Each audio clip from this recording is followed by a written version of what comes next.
우리가 알파 그 트레일러에서 봤던 것처럼 인생의 가장 궁극적인 질문들을 쫓아가다 보면 부정할 수 없는 어떤 한 가지 질문이 있습니다. 이 질문을 어떻게 연결시키면 좋을까요? OECD 국가 중에 한국의 자살률이 1위라고 합니다. 10대에서 40대의 사망의 원인, 한국 사람들의 사망 원인 1위가 자살이라고 합니다. 10대에서 40대 인생의 가장 그 에너지가 있고 다이나믹하게 사는 그 시기에 사망률의 1위가 자살이랍니다.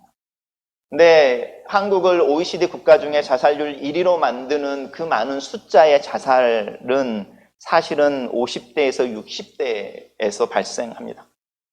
그러니까 10대에서 40대의 자살률이 좌절이라고 한다면 60대, 50대에서 60대의 자살률은 소외, 허무라고 할 수 있습니다. 그러니까 좌절과 허무라고 하는 이 두 단어로 우리가 이제 가지고 있는 궁극적인 어떤 욕구나 해결되지 못하는 우리들의 본질적인 질문이 있습니다. 이 질문 때문에 우리는 고향을 찾습니다. 우리 고향을 가고 또 고향이 있는 곳에 명절이 되면 찾아가는 이유가 있는데 그곳에는 부모님이 계시기 때문입니다. 아니, 여러분 중에 얼마나 부모님을 사랑하십니까? 부모라는 존재는 저도 벌써 부모로 살아간 지 한 20년이 넘어가지만 애증의 존재입니다. 사실은 사랑할 수 없는 존재이기도 하고 또 전체를 다 이해할 수 없는 존재이기도 하고 그럼에도 불구하고 문득문득 생각이 나는 존재이기도 합니다. 왜 고향이라고 하는 것, 부모라고 하는 단어를 떨쳐버릴 수 없을까? 저는 우리가 가지고 있는 가장 궁극적인 질문과도 연관이 있다고 생각이 듭니다. 그 이유는 우리 몸이 기억하는 기억 때문에 그렇습니다. 우리의 두뇌가 기억하는 기억이 아니라 우리 몸이 기억하는 부모에 대한 기억은 무엇이냐면 내가 이 세상에 홀로 어머니의 태 속에 나왔을 때에 나를 안아주는 그 느낌, 그것을 내 몸이 기억하고 있습니다. 그리고 그 기억은 내 존재의 가장 근본적인 근원으로서 부모와 나를 연결시켜 줍니다. 우리가 영적인 이야기를 하려고 할 때 우리는 이것에 대한 더 깊은 근원에 대한 질문을 합니다. 내가 이곳에 있게 되어진 이유, 내가 다시 돌아간다고 말을 할 때에 이 세상의 삶 이후에 돌아갈 그곳이라고 하는 그곳에는 공간의 문제가 아니고 어떤 존재가 있습니다. 그 존재 때문에 우리가 보내졌고 우리가 그 존재 때문에 그곳으로 돌아가게 될 것입니다. 고향이라고 하는 것이 단순히 집이 있는 것, 내 친구들이 있는 곳이 아니라 부모라고 말하는 맨 처음 이 세상에서 나를, 내 몸을 안았던 그 내 몸이 기억하는 존재가 있는 곳. 그래서 그 부모라는 존재가 애증의 존재이지만 부정할 수 없고 하루에 몇 번이라도 그 애증의 감정 때문에 힘들어할 수밖에 없는 존재로 남게 되어지는 내 존재의 가장 근본이 되어지는 그 기억이 영적으로도 있습니다. 근데 이런 존재들과의 기억 속에서 우리를 고통스럽게 하는 게 있는데요. 그들의 마음에 들어야 된다는 겁니다. 우리는 언제부터 우리가 우리 부모의 마음에 들려고 애를 썼을까요? 우리는 언제부터 우리 부모님은 내 마음에 안 들어라고 생각하기 시작했을까요? 내 마음에 든다, 내 마음에 들지 않는다. 이것이 확장되어져서 아내를 향해서, 남편을 향해서, 친구나 선생님을 향해서, 목사를 향해서 내 마음에 드는 존재, 내가 마음에 들고 싶은 존재라고 하는 어떤 조건들이 생겨나면서 그 조건 속에서 관계들이 형성이 되어지고 그것 속에서 여러 가지 문제들이 생겨납니다. 하나님과 우리의 관계를 이야기할 때에 하나님의 마음에 들려고 애를 쓰는 사람들이 있습니다. 하나님의 마음에 들려고 애를 쓰면 애를 쓸수록 내가 하나님을 기쁘게 할 수 없구나라는 자책에 빠지는 사람들이 있습니다. 또 어떤 사람들은 내가 뭘 해도 하나님의 마음에 들 수 없는데 내가 그걸 왜 고달프게 해? 라고 자포자기하는 사람들도 있습니다. 아이러니하게도요, 교회 안에는 그런 분들이 굉장히 많이 있습니다. 부흥회를 하고 수련회에 가서 마지막 날 밤에 헌신의 밤이라든지 다른 사람들은 다 불붙는 듯이 기도할 때에 혼자만 한겨울에 있는 것처럼 영적으로 추위를 느끼는 사람들이 사실은 많이 있습니다. 성령에 대한 이야기를 하고 은혜에 대한 이야기를 하고 간증을 이야기하고 하나님이 나에게 이런 일들을 해주셨습니다라는 이야기를 수많은 사람들이 할수록 그 이야기를 듣는 사람들 중에는 그런데 나는 왜? 라는 질문을 하게 되는 경우가 정말 많이 있습니다. 이 모든 부분들이 하나님이 내 마음에 드네, 내가 하나님 마음에 들어야지, 그러고 나서 나오는 어떻게라고 하는 방법에 대한 이야기들과 연관이 되어집니다. 복음이라고 하는 것은 이 조건에 대한 이야기를 하지 않습니다. 그것이 율법이나 행위나 사람들의 뜻이라고 하는 것과 가장 큰 차이점입니다. 하나님이 그냥 주셨다는 겁니다. 우리의 몸이 기억하는 내가 아무것도 하지 않았지만 태어난 그 순간에 알몸뚱인 나를 안았던 그 손의 느낌처럼 무조건적으로 일단 나를 안아주는 그 존재에 대한 느낌, 그 느낌에 대한 갈망을 복음이라는 것이 채워줍니다. 그래서 우리는 하나님 앞에 설 때에 아무것도 할 필요가 사실은 없습니다. 왜냐하면 그 하나님이 우리를 위해 우리에게 필요한 것을 다 하셨기 때문입니다. 그래서 우리가 신앙생활을 하게 될 때에 오늘 본문 속에 나와 있는 내용을 연결해서 시작을 해보자 하면 우리는 이상하게도 신앙생활을 하면서 선과 악, 죄라는 문제에 굉장히 민감해집니다. 이것이 옳은 것일까? 이것이 틀린 것일까? 이것이 나쁜 것일까? 이것이 좋은 것일까? 이것은 하나님이 기뻐하시는 것일까? 이것은 하나님이 슬퍼하시는 것일까? 이런 질문들을 많이 하게 되는데 이 질문을 하는 중에 우리가 너무 쉽게 빠지는 오류가 있습니다. 그 오류는 무엇이냐면 선과 악이라는 오류입니다. 성경에서는 우리가 선악과라는 말 때문에 훨씬 더 그런 오류에 빠지는 경우가 있는데 우리가 하나님이 우리를 무조건적으로 사랑하셔서 아들, 딸 삼아 주셨습니다. 내 몸이 기억하는 부모에 대한 첫 기억처럼 우리를 안아주셨습니다. 예수 그리스도 안에서 라는 복음을 받게 될 때 우리도 모르게 이 조건의 문제로 빠지게 되고 그래서 내가 하나님의 마음에 들어야지라고 이야기할 때 우리는 이 선악의 문제에 민감하게 되는데 성경은 분명하게 말하는 게 있습니다. 하나님은 우리를 안아주셨습니다. 조건 없이. 그것을 은혜라고 말합니다. 이 은혜라는 단어는 어떤 힘입니다.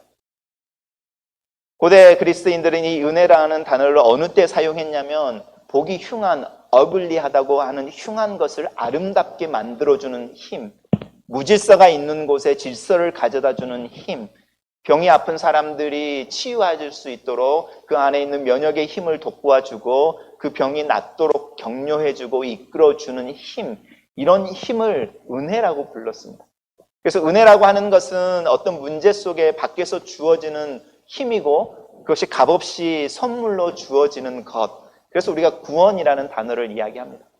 그래서 구원을 받은 사람들의 특징은 무질서가 질서로 바뀌는 겁니다. 아름답지 않았던 생활의 어떤 모습이 아름답게 바뀌게 됩니다. 아팠던 곳이 치유되어지고 건강하게 됩니다. 이것이 은혜를 받은 사람들입니다. 우리는 은혜 받았다 이러면 어떤 설교에 내 마음이 웅크랬다, 은혜 받았다 이러면 뭐 열 받았다, 불 받았다 이렇게 이야기하지만 은혜를 받았다면 내 삶이 질서 있고 아름답고 건강하고 규모 있게 변해갑니다. 이것은 사도 바울이 우리에게 말하기를 그리스도의 형상에 이르기까지 너희들의 성장에 대한 이야기를 하고 있고 이렇게 성장해가는 원리의 근원으로서 하나님이 당신의 가장 귀한 것을 주셨기 때문이라는 겁니다. 그게 성령입니다. 우리는 성령을 조금 우습게 알지만 제가 지난 시간에 제가 사기당했던 이야기를 했잖아요. 뭔가 쉬운 것처럼 내 정신이 나간 것처럼 하나님의 영입니다. 하나님의 영을 저에게 주셨습니다. 하나님이 정신 나간 것처럼 자신의 가장 귀한 것. 첫 번째가 예수 그리스도라고 하는 그분의 독생자였고 두 번째가 그분 안에 있어서 그분의 생각을 알고 있는 어떤 영이라고 하는 우리가 이해할 수 없는 당신의 존재의 핵심이 되는 어떤 분을 우리에게 주셨습니다. 이게 성령입니다. 근데 이 성령이 어떤 분인지 우리가 잘 알지 못하지만 성경은 뭐라고 말하고 있냐면 이 성령을 진리의 영 이렇게 말합니다. 진리의 영. 진리의 반대말이 무엇일까요? 거짓입니다. 우리가 성령을 이해하게 될 때 가장 오해하는 것 중에 하나가 성령을 파워로 이해하지만 성령은 영이시고요. 성령은 능력 이전의 진리입니다. 그래서 성령의 은사를 이야기할 때 성령의 은사의 리스트가 되게 많이 나오는데 성경은 분명하게 말하기를 하나님이 그 성령의 은사를 각 성도들에게 나누어 준다고 말합니다. 만약 성령의 은사가 10가지라면, 성령의 선물이 10가지라면 이 10가지를 절대로 한 사람이 다 가지지 않습니다. 성령의 은사는 각자에게 나누어져서 그것이 함께 움직여 예수 그리스도를 닮은 공동체를 세워가게 하는데 쓰여집니다. 그래서 내가 성령의 은사를 받았다라고 말할 때 우리는 어떤 질문을 해야 하냐면, 그럼 내가 받은 이 은사가 내가 함께 교회를 이루는 다른 사람들의 은사와 어떻게 연결될 수 있을까요? 그리고 어떻게 함께 움직일 수 있을까요? 라는 질문을 해야 합니다.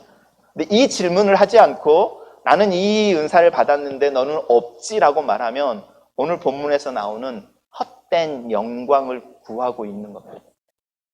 그건 다른 방법으로 성령의 열매라고 이야기하는 이 열매의 문제는요, 사랑과 희락과 화평과 오래 참음과 자비와 양선과 충성과 온유라고 하는 이 9개가 되어지는 단어들을 한 단어로 봤습니다.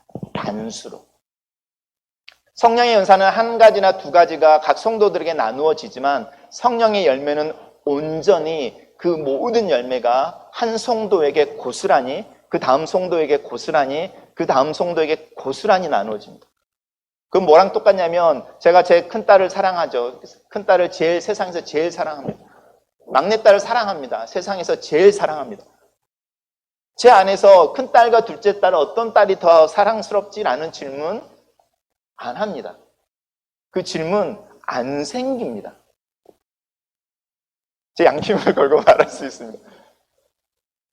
물론 우리가 5손가락 깨물어 안 아픈 손가락이 없다라고 말할 때 덜 아프게 깨무는 손가락이 있지만, 그것은요, 그 아이와 나의 관계 때문에 그러는 거지 다른 아이랑 비교해서 그렇지 않습니다. 이것이 부모의 마음입니다. 이 마음이 왜곡되어져 버리면 아들이어서 더 사랑하고 딸이어서 미워하게 되고 이렇게 가는 부분들이 이제 문제가 되는 부분이죠. 그렇지만 건강하다고 말하는 부모의 마음 속에 자녀는 비교되지 않습니다. 진리의 영이라는 이야기로 들어갈 때에 이 이야기를 하고 싶어 합니다. 진리와 거짓의 싸움인 겁니다. 그리스도인의 삶은 선과 악, 착한 것과 나쁜 것의 싸움, 죄를 이기느냐 이기지 못하느냐의 싸움이 아니고 진리냐 거짓이냐의 싸움인 겁니다. 왜냐하면 우리 안에 계시는 성령이 진리의 영으로 오셔서 그렇습니다. 그러면 이 성령을 경험하는 사람들의 특징은 무엇이냐면 이 진리를 깨닫는 겁니다. 정말로 성령을 경험할 때 어느 때 성령을 경험하냐면 아하라고 내 마음에서 어떤 감탄의 소리가 나올 때가 있습니다. 내가 속고 있었구나. 거짓말이었구나. 가짜였구나. 이게 진짜구나. 이거를 깨닫게 되어질 때 우리는 성령을 경험하고 있는 겁니다. 오늘 본문 속에서 성령의 열매와 육신의 일들이 나오는데 그 두 가지를 잘 비교해 보십시오. 그러면 하나의 진리와 하나의 거짓말 때문에 이 두 개의 서로 다른 일이 벌어지고 있습니다. 내 인생은 누구 것일까요? 내 인생의 주인은 누구일까요? 누가 이 세상에서 가장 행복해야 할까요? 누가 A가 선이라고 결정해야 할까요? 누구의 만족, 누구의 영광이 먼저 추구되어져야 할까요? 이런 질문들을 해보면 우리가 성경이 말하고 있는 것과 내 마음 한구석에서 들려오는 소리가 다르다는 것을 알 수 있습니다. 왜 저 교우가 내 마음에 들지 않을까요? 왜 저 교우가 미울까요? 어떤 사람은 가만히 내 옆에만 있어도 기분이 나쁠까요? 그 이야기를 살펴보면 사도 바울이 이야기하고 있는 헛된 영광이라고 말하는 나라고 하는 아이가 소문자가 아니라 대문자가 되어서 내 인생의 모든 것으로 주인으로 서 있는 가장 거짓된 상태를 직면할 수 있습니다. 이것이 육체라는 겁니다. 사도 바울이 이야기하고 있는 육체라고 하는 것은 우리의 바디를 이야기하고 있는 것이 아니라 그 바디 속에 숨어있는 어떤 경향을 이야기하는데 그 경향은 아이라고 하는 이 글자를 대문자로 쓰고 있는 겁니다. 대문자로. 그래서 하나님도 필요 없어라고 말하는 겁니다. 그래서 하나님도 필요 없어라고 말하는 그 대문자 아이가 하나님을 향하여 던지는 질문이 있는데요. 그 질문은 아이러니하게도 왜요? 라는 겁니다.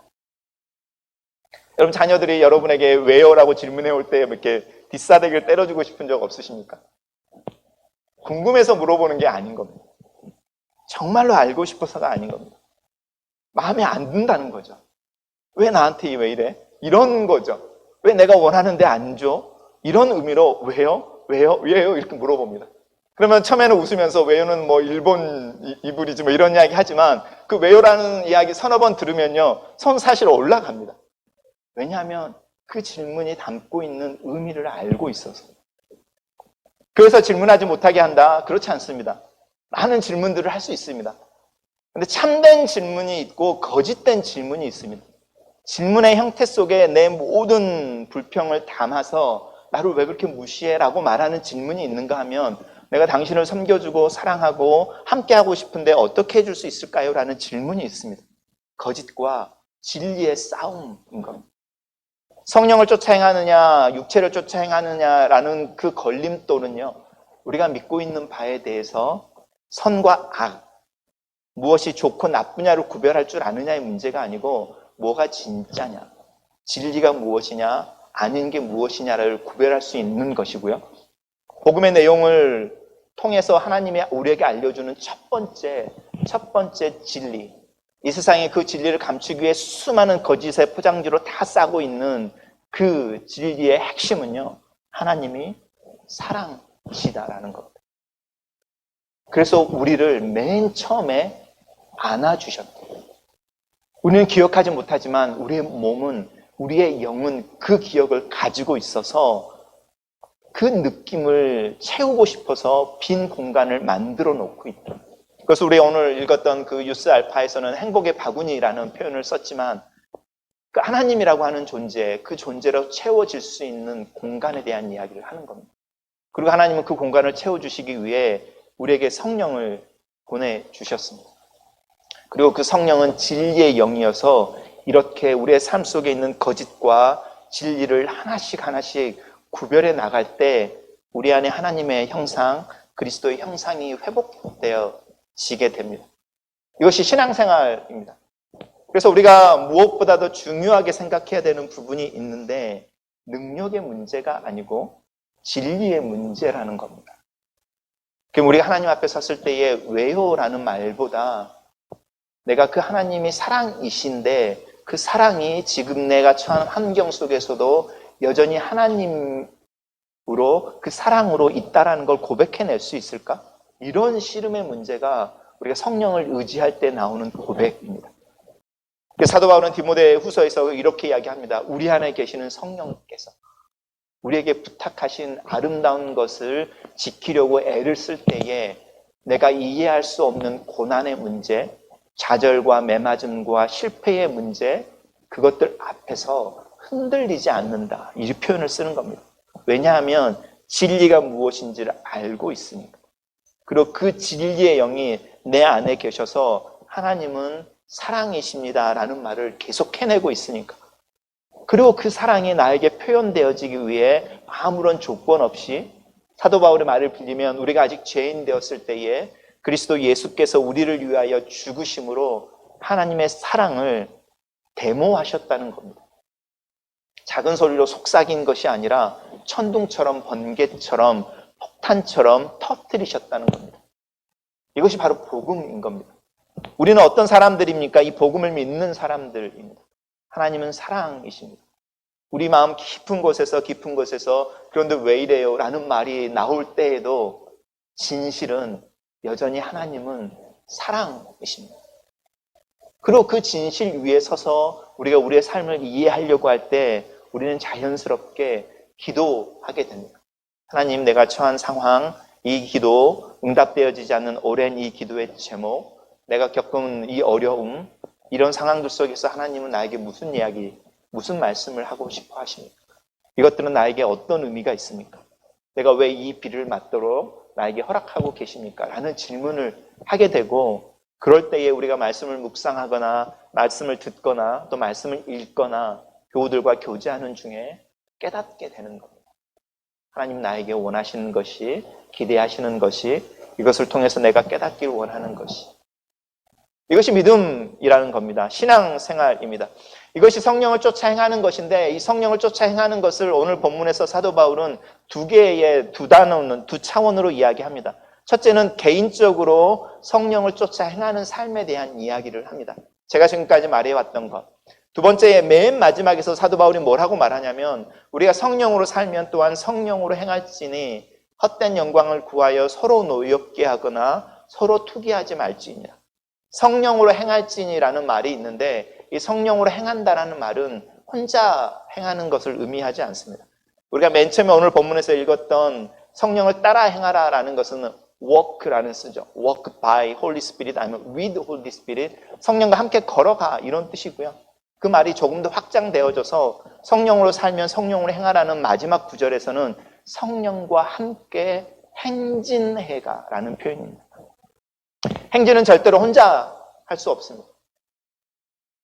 옆에 누군가가 있을 때 행진이라는 말을 씁니다. 대열을 지어서 군인들이 발을 맞춰서 걷는 것처럼 걸어가는 삶에 대한 이야기를 합니다. 그리고 이 삶에 대해서 성령의 뜻을 이야기할 때 사랑과 희락과 화평과 이런 개인적인 성품에서 나타나는 관계에 대한 열매를 의미하는 것을 뒤로 하고 서로 노엽게 하거나 서로 투기하지 말라라는 표현을 쓰는 겁니다. 서로라는 단어가 거기에 들어갑니다. 성령을 쫓아 행하는 것, 성령을 경험하는 것, 성령과 함께 행하는 것, 그것의 개인적인 차원에서는 하나님은 사랑이십니다를 믿고 내 안에 있는 여러 가지 삶의 질문들을 성령께 구하고 진리의 영께서 거짓과 진리를 구별하게 하고 그래서 내 삶의 주인이 누구이신지, 내가 누구인지, 누구의 것인지, 내가 왜 여기에 있는지 이런 의미들을 찾아가는 과정이라고 한다면 성령을 맨 앞에 세워서 그 리더로 삼고 함께 열을 맞춰서 걸어가는 그 대열에 대한 이야기를 할 때는 공동체에 대한 이야기를 하는 겁니다. 마치 광야를 지나가던 이스라엘 백성들이 구름기둥과 불기둥을 따라서 구름기둥과 불기둥이 가면 가고 멈추면 멈췄던 것과 같은 삶을 이야기하는 겁니다. 이 두 가지가 동시에 있어야 합니다. 이 두 가지를 어떻게 균형을 잡을 수 있을까요? 개인의 삶에 있어서는 제가 말씀드린 것처럼 영적인 씨름이 좀 필요합니다. 그리스도의 형상을 이루는 그 일은 결코 쉽지 않습니다. 사도 바울은 그 형상을 이루기 위해 내가 다시 해산의 수고를 감당한다라는 표현을 씁니다. 가르치는 자로서 자신에게 맡겨진 하나님의 백성들이 성숙하게 하기 위해서 내가 너희들에게 맨 처음에 복음 전도할 때 경험했던 그 고통보다 더 큰 수고를 내가 감당하길 원한다라고 말하면서 성숙의 어려움에 대한 이야기를 하고 있습니다. 우리 개개인이 성숙하는 부분 속에서도 쉽지 않습니다. 두 번째는 오늘 본문에서 나오는 것처럼 함께 있는 것에 대한 이야기를 하는 겁니다. 순모임이라는 걸 통해서 내가 마음에 들지 않는 사람이 여전히 내 옆에 앉아 있을 수 있도록 자리를 만들어주는 것을 통해서 우리는 성령과 동행하는 법을 배울 수 있습니다. 우리 교회에서 멤버십을 할 때 첫 번째, 당신은 예수 그리스도를 당신의 개인적인 구주로 성경을 하나님의 말씀으로 여러분의 삶의 기준과 신앙의 표준으로 믿습니까? 이런 질문을 하죠. 그리고 나서 맨 마지막에 성도들에게 물어봅니다. 먼저 멤버십이 되신 분들에게. 여러분은 지금 멤버가 되는 이 분이 여러분에게 가져올 불편함을 감수하겠습니까? 당신이 경험해보지 못했던 과거를 알지 못하는 존재로 어느 순간에 예수를 믿는다는 이유 하나만으로 같은 교회에서 신앙생활을 하겠다고 오신 이분이 어떤 분인지 성격도 모르고 과거도 모르고 전혀 모르는 상태에서 그분을 알아가기로 그리고 그분을 fully 이해하는 그때가 올 것을 소망함으로 불편한 지금, 눈에 거슬리는 어떤 행동이 있을 지금, 말투가 마음에 안 들거나 툭툭 던지는 어떤 질문이 마음에 들지 않을지라도 그분이 내 옆에 앉을 수 있도록 간격을 비워줄 용의가 있습니까? 다른 말로 하면요, 우리 함께 성령을 쫓아 신앙생활할 마음이 있으십니까? 라는 질문을 하는 겁니다. 그 말씀을 좀 나누고 정리하기를 원합니다. 오늘 본문이 사실은 내용이 너무 많아서 이렇게 한 마디만 하려고 하다 보니까 설교가 오히려 짧아지고요. 내용도 조금 더 짧아졌는데 성령이 진리의 영이라는 걸 기억하십시오. 하나님이 우리에게 보내신 그 영이 우리 안에 계시면 우리 안에 나타나는 것은 거짓과 진리를 구별하게 됩니다. 그 진리와 거짓이 구별되어지게 될 때 나는 내가 하나님의 아들, 하나님의 딸인 것을 알게 되고 사랑이신 그 하나님이 우리의 아버지라는 것을 알게 됩니다. 그리고 이 세상이 말하는 아이라고 말하는 나라고 하는 캐피탈로 쓰려고 하는 그 아이를 라는 문장의 맨 앞에 올지라도 소문자 아이를 쓰는 게 맞다라는 것에 동의를 하게 됩니다. 왜냐하면 그 캐피탈 I를 쓸 수 있는 존재는 I am that I am 이라고 말하는 나는 스스로 있는 자라고 이야기하셨던 그분 한 분밖에 없다라고 진실을 알게 되기 때문입니다. 그렇게 해서 나를 소문자 I로 만들 줄 아는 사람은 이 성령의 열매라고 하는 부분, 성령을 쫓아 행한다고 하는 부분, 서로 투기하지 않는다는 부분, 헛된 영광을 구하지 않는다는 부분이 훨씬 더 쉬워집니다.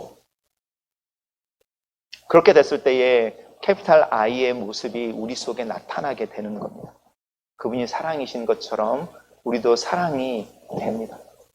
성령의 열매를 잘 살펴보십시오. 그리고 이 성령의 열매를 고린도전서 13장에 사랑은 오래 참고라고 말하는 사랑의 찬가와 오버랩 시켜보십시오. 좀 정확하게 맞아떨어집니다. 성령의 열매는 9가지인데 단수로 이야기하죠. 포도의 포도알들이 여러 개지만 한 송이인 것처럼 성령의 열매를 한마디로 말하면 사랑이신 하나님을 닮아 사랑이 되어간다. 이것이 성령의 열매인 것입니다. 그리고 그것이 공동체로 모였을 때에 그것의 실천을 위해서 함께 걸어가게 됩니다. 그러면 우리는 우리의 삶의 현장 속에서 믿음의 고백을 멈추지 않게 됩니다. 가데스 바네아라는 곳에 이스라엘 백성들이 출애굽하여 머물게 되고 모세가 12명의 정탐꾼을 가나안 땅에 건너가 정탐하게 오게 했을 때에 그들이 직면한 현실에 대해서 한번 생각해 보십시오. 저 땅은 젖과 꿀이 흐르는 땅입니다. 하나님께서 우리에게 주시겠다고 하신 그 풍족한 땅임이 분명합니다. 그 다음에 나오는 진실과 거짓의 문제인 거죠. 그래서 저 땅을 하나님께서 우리에게 주실 것입니다. 아니면 저기에 사는 거민들은 너무나 크고 거인 같아서 우리는 저 땅을 차지할 수 없습니다. 거짓과 진실의 선택 앞에 서게 되는 거죠. 그럴 때에 이 성령을 의지하는 사람들은 무엇이 진실인지를 알아서 그것을 선택합니다. 이 파워를 한번 생각해 보십시오. 그래서 내가 누군가에게 먼저 잘못했다고 말할 수 있고 누군가의 손을 잡아줄 수 있고 누군가를 더 참기 위해 이를 악물 수 있고 내일을 소망하며 꿈꿀 수 있다면 우리는 성령을 경험하고 있는 겁니다. 그렇게 경험하는 성령은 어떤 성령의 은사보다 우리의 삶을 세워줍니다. 우리의 삶을 건강하게 해줍니다. 그리고 무엇보다도 우리의 삶이 잘 되게 만들어줍니다. 제가 하나님 말씀을 묵상하고 묵상할수록 성경에 의외로 건강에 대한 이야기, 장수에 대한 이야기, 부자가 되는 것에 대한 이야기가 많이 나오는 것을 깨닫습니다. 이것들 위해서 기도하라 이런 의미가 아니고 우리 하나님과의 관계 속에서 진리를 따라 진리를 선택하고 하나님을 아버지로 고백하며 살아갈 때에 우리도 모르게 경험하는 은혜가 우리의 삶에 나타나게 된다는 겁니다. 대인관계가 좋아지고 내 삶에서 긍정적인 에너지가 나가게 되고 어떤 문제들이 있을 때 그 문제들 때문에 뒤로 물러가 좌절하는 것이 아니라 도전하게 되고 다시 시도하게 되고 또 그것을 분별하여 하나님께서 주시는 다른 것을 선택하려고 하는 그 모습 속에서 긍정적인 열매들, 인생에 있어서 포지티브한 열매들이 생겨나는 것에 대해서 이야기합니다. 기억하십시오. 우리의 싸움은 선과 악의 싸움이 아니라 거짓과 진리의 싸움. 무엇이 하나님이 말씀하시는 진리인가? 그리고 그 진리라고 하는 것을 우리의 삶에서 경험하는 수많은 질문과 또 선택의 순간에 적용할 수 있을 때 우리의 믿음이 성장하고 하나님과 동행하는 것이 훨씬 더 쉬워집니다. 그러고 보면 성령의 음성 듣는 거 결코 어렵지 않습니다. 우리가 안 물어봐서 그렇습니다. 아니면 아까 말씀드린 것처럼 잘못된 질문을 해서 그렇습니다.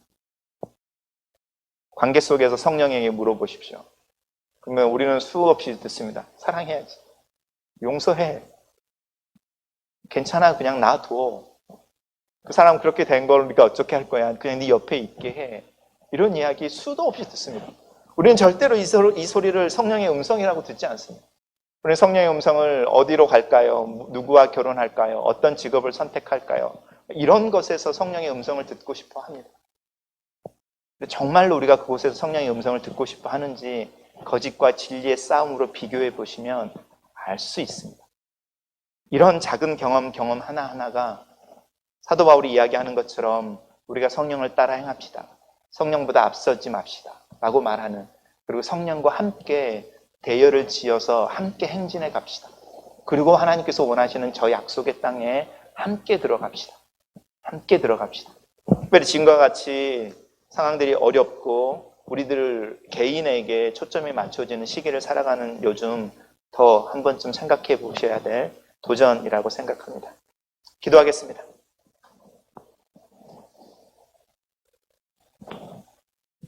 우리 시간 한 마음으로 기도하기를 원하는 것은 진리의 영이 우리 안에 계신 것을 감사하면 좋겠습니다.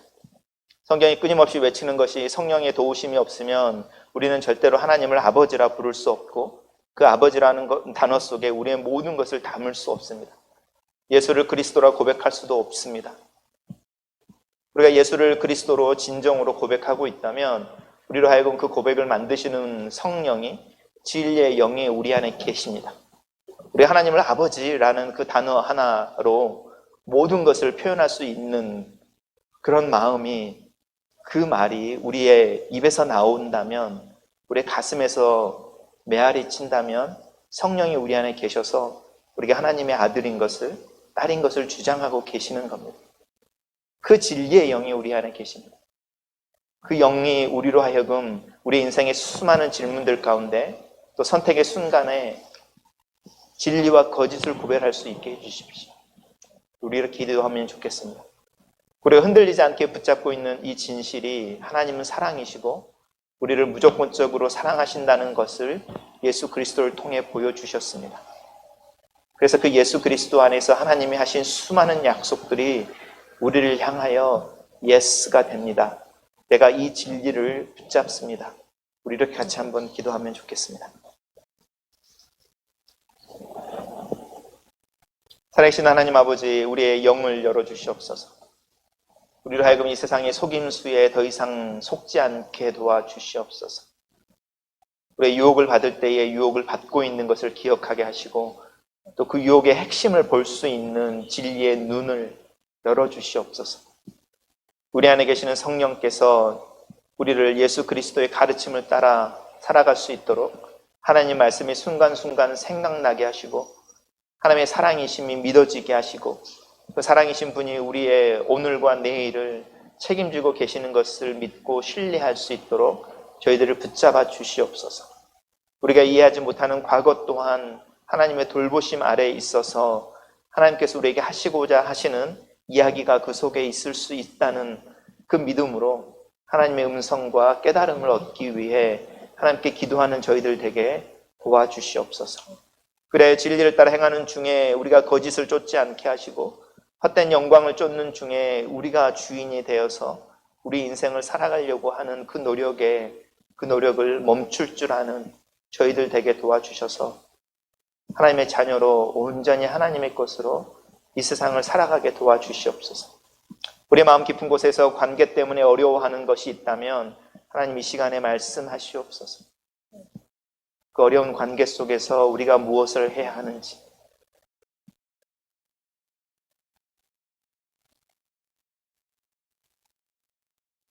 우리의 현실 속에서 우리가 지고 있는 인생의 무거운 짐과 질문이 있다면 하나님 이 시간에 성령이 하시는 음성을 듣게 하시옵소서. 바로 잠 못 이루게 하고 한숨 쉬게 하고 누구도 모르는 눈물을 짓게 하는 그 상황, 그 문제, 그 존재를 어떻게 하는 것이 하나님이 원하시는 것인지 저희로 알게 하시옵소서.